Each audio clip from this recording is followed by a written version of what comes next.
Good morning. Good morning. Welcome to Google I/O. It's a beautiful day, I think warmer than last year. Hope you're all enjoying it. Thank you for joining us. I think we have over 7,000 people here today, as well as many people. We are live streaming this to many locations around the world. So thank you all for joining us today. We have a lot to cover. But before we get started, I had one important business which I wanted to get over with. Towards the end of last year, it came to my attention that we had a major bug in one of our core products. It turns out we got the cheese wrong in our burger emoji. Anyway, we went hard to work. I never knew so many people cared about where the cheese is. We fixed it. The irony of the whole thing is I'm a vegetarian in the first place.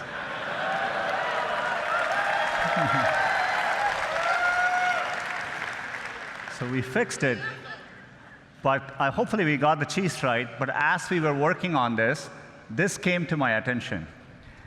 I don't even want to tell you the explanation the team gave me as to why the foam is floating above the beer. But we restored the natural laws of physics.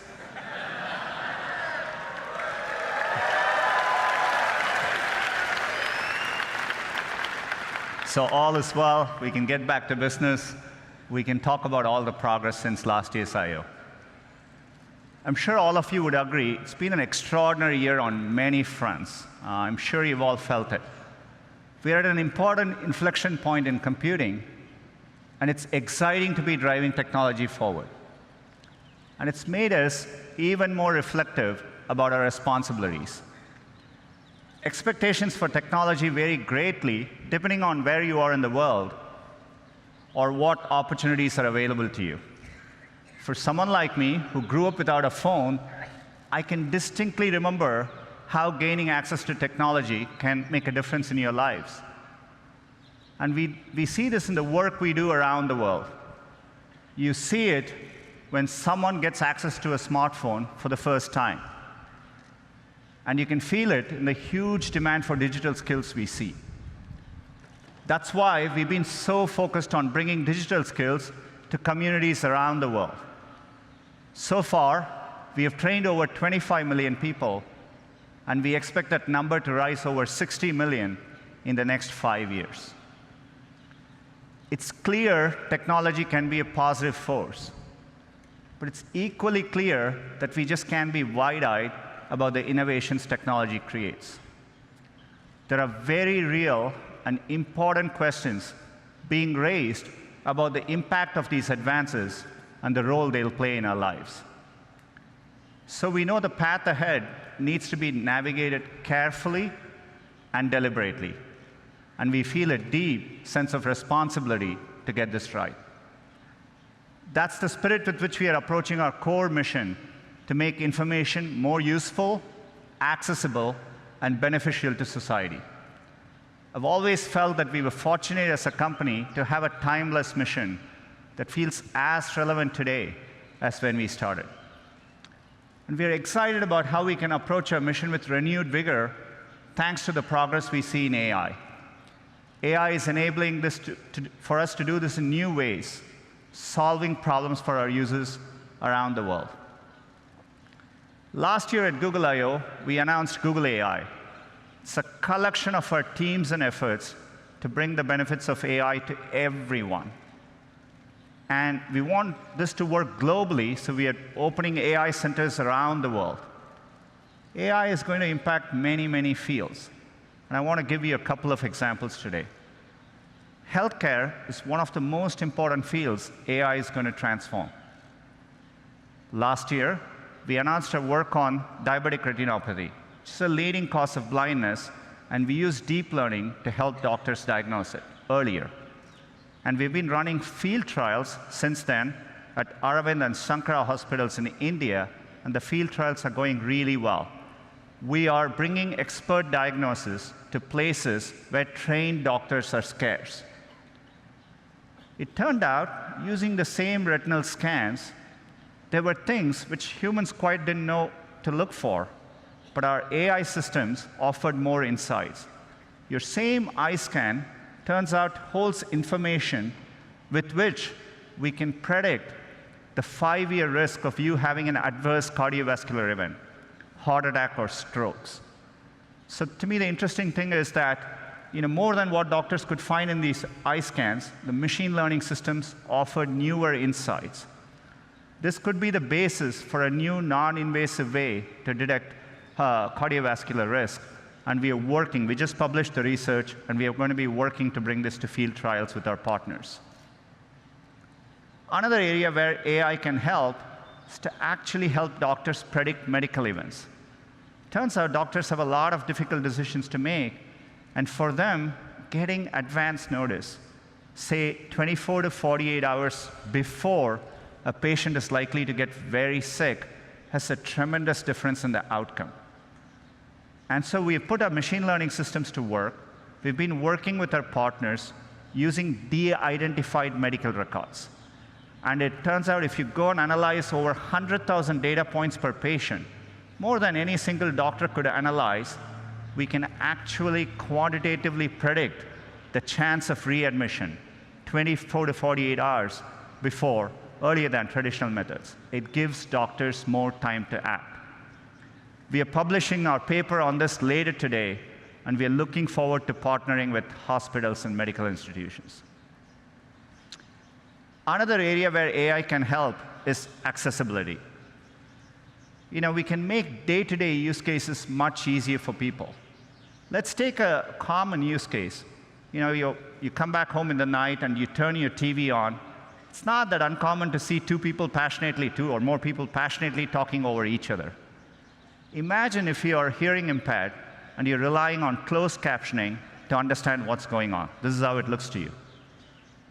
On a Danny Ainge level, but he's above a Colangelo level. In other words, he understands enough to... As you can see, it's gibberish. You can't make sense of what's going on. So we have machine learning technology called Looking to Listen. It not only looks for audio cues, but combines it with visual cues to clearly disambiguate the two voices. Let's see how that can work, maybe in YouTube. Not on a Danny Ainge level, but he's above a Colangelo level. In other words, he understands enough to... You said it was all right to lose on purpose. You said it's all right to lose on purpose and advertise that to the fence. It's perfectly okay. You said it's okay. We have nothing else to talk about. We have a lot to talk about.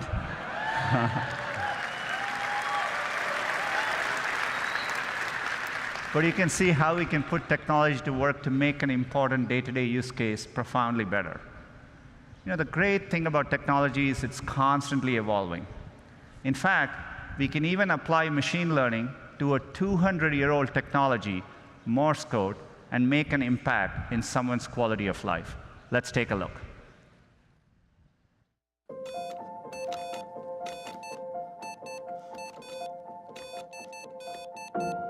Hi, I am Tanya. This is my voice. I use Morse code by inputting dots and dashes with switches mounted near my head. As a very young child, I used a communication word board. I used a headstick to point to the words. It was very attractive, to say the least. Once Morse code was incorporated into my life, it was a feeling of pure liberation and freedom. See you later. I think that is why I like skydiving so much. It is the same kind of feeling. Through skydiving, I met Ken, the love of my life, and partner in crime. It's always been very, very difficult just to find Morse code devices, to try Morse code. This is why I had to create my own. With the help from Ken, I have a voice and more independence in my daily life. But most people don't have Ken. It is our hope that we can collaborate with the Gboard team to help people who want to tap into the freedom of using Morse code. Gboard is the Google keyboard. What we have discovered working on Gboard is that there are entire pockets of population in the world, and when I say pockets, it's like tens of millions of people who have never had access to a keyboard that works in their own language. With Tanya, we've built support in Gboard for Morse code. So it's an input modality that allows you to type in Morse code and get text out with predictions, suggestions. I think it's a beautiful example of where machine learning can really assist someone in a way that a normal keyboard without artificial intelligence wouldn't be able to. I am very excited to continue on this journey. Many people will benefit from this, and that thrills me to no end.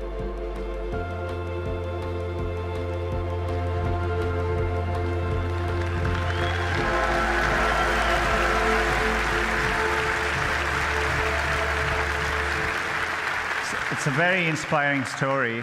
We are very excited to have Tanya and Ken join us today at Google I/O.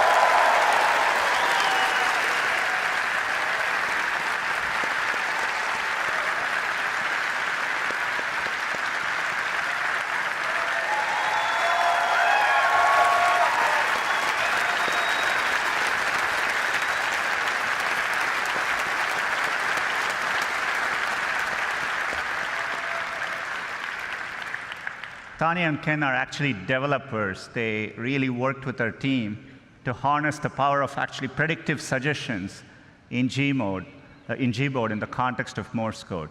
I'm really excited that Gboard with Morse code is available in beta later today. You know, it's great to reinvent products with AI. Gboard is actually a great example of it. Every single day, we offer users, and users choose over 8 billion auto corrections each and every day. Another example of one of our core products, which we are redesigning with AI, is Gmail. We just had a new, fresher look for Gmail, a recent redesign. Hope you're all enjoying using it. We are bringing another feature to Gmail.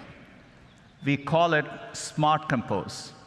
So as the name suggests, we use machine learning to start suggesting phrases for you as you type. All you need to do is to hit tab and keep auto-completing.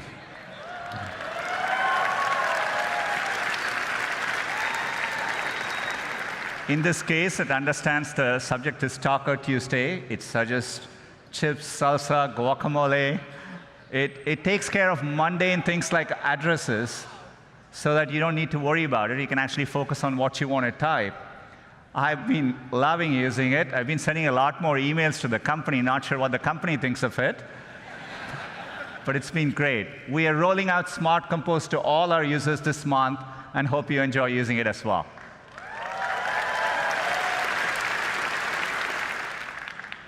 Another product, which we built from the ground up using AI, is Google Photos. Works amazingly well and at scale.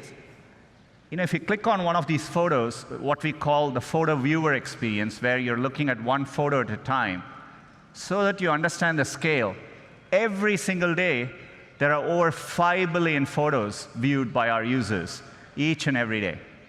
So we want to use AI to help in those moments. So we are bringing a new feature called Suggested Actions, essentially suggesting smart actions right in context for you to act on. Say, for example, you went to a wedding and you're looking through those pictures. We understand your friend Lisa is in the picture, and we offer to share the 3 photos with Lisa, and with one click, those photos can be sent to her. So the anxiety where everyone is trying to get the picture on their phone, I think we can make that better. Say, for example, if the photo in the same wedding, if the photos are underexposed, our AI systems offer a suggestion to fix the brightness right there, one tap, and we can fix the brightness for you. Or if you took a picture of a document which you want to save for later, we can recognize, convert the document to PDF, and make it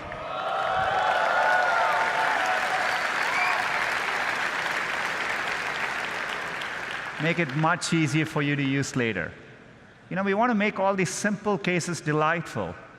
By the way, AI can also deliver unexpected moments.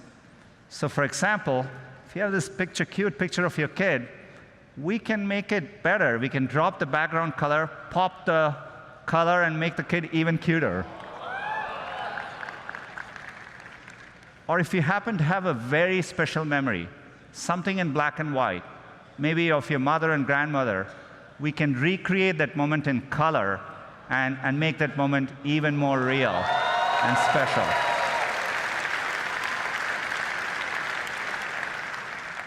All these features are going to be rolling out to Google Photos users in the next couple of months. The reason we are able to do this is because for a while, we've been investing in the scale of our computational architecture. This is why last year we talked about our tensor processing units. These are special purpose machine learning chips. These are driving all the product improvements you're seeing today. And we have made it available to our cloud customers. Since the last year, we've been hard at work, and today I'm excited to announce our next generation TPU 3.0. These chips are so powerful that for the first time, we've had to introduce liquid cooling in our data centers. And we put these chips in the form of giant pods. Each of these pods is now 8x more powerful than last year. It's well over 100 petaflops. And this is what allows us to develop better models, larger models, more accurate models, and helps us tackle even bigger problems. And one of the biggest problems we are tackling with AI is the Google Assistant. Our vision for the perfect assistant is that it's naturally conversational, it's there when you need it, so that you can get things done in the real world. And we are working to make it even better. We want the assistant to be something that's natural and comfortable to talk to. And to do that, we need to start with the foundation of the Google Assistant, the voice. Today, that's how most users interact with the assistant. Our current voice is codenamed Holly. She was a real person. She spent months in our studio, and then we stitched those recordings together to create voice. But 18 months ago, we announced a breakthrough from our DeepMind team called WaveNet. Unlike the current systems, WaveNet actually models the underlying raw audio to create a more natural voice. It's closer to how humans speak. The pitch, the pace, even all the pauses that convey meaning. We want to get all of that right. So we've worked hard with WaveNet, and we are adding, as of today, 6 new voices to the Google Assistant. Let's have them say hello. Good morning, everyone. I'm your Google Assistant. Welcome to Shoreline Amphitheater. We hope you'll enjoy Google I/O. Back to you, Sundar.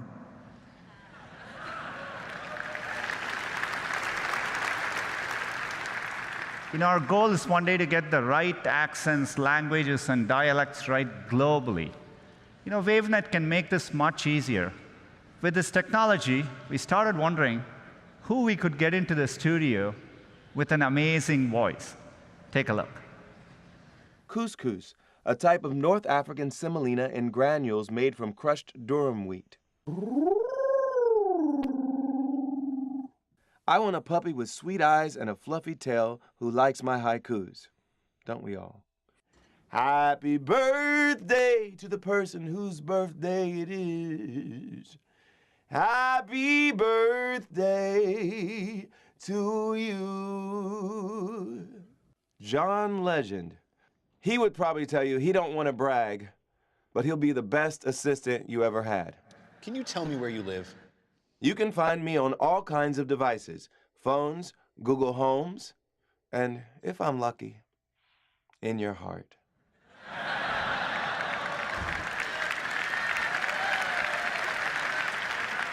That's right. John Legend's voice is coming to the assistant. Clearly, he didn't spend all the time in the studio answering every possible question that you could ask. But WaveNet allowed us to shorten the studio time, and the model can actually capture the richness of his voice. His voice will be coming later this year in certain contexts so that you can get responses like this. Good morning, Sundar. Right now in Mountain View, it's 65 with clear skies. Today, it's predicted to be 75 degrees and sunny. At 10 a.m., you have an event called Google I/O Keynote. Then, at 1 p.m., you have margaritas. Have a wonderful day. I'm looking forward to 1 p.m. So John's voice is coming later this year. I'm really excited we can drive advances like this with AI. we are doing a lot more with the Google Assistant. And to talk to you a little bit more about it, let me invite Scott onto this.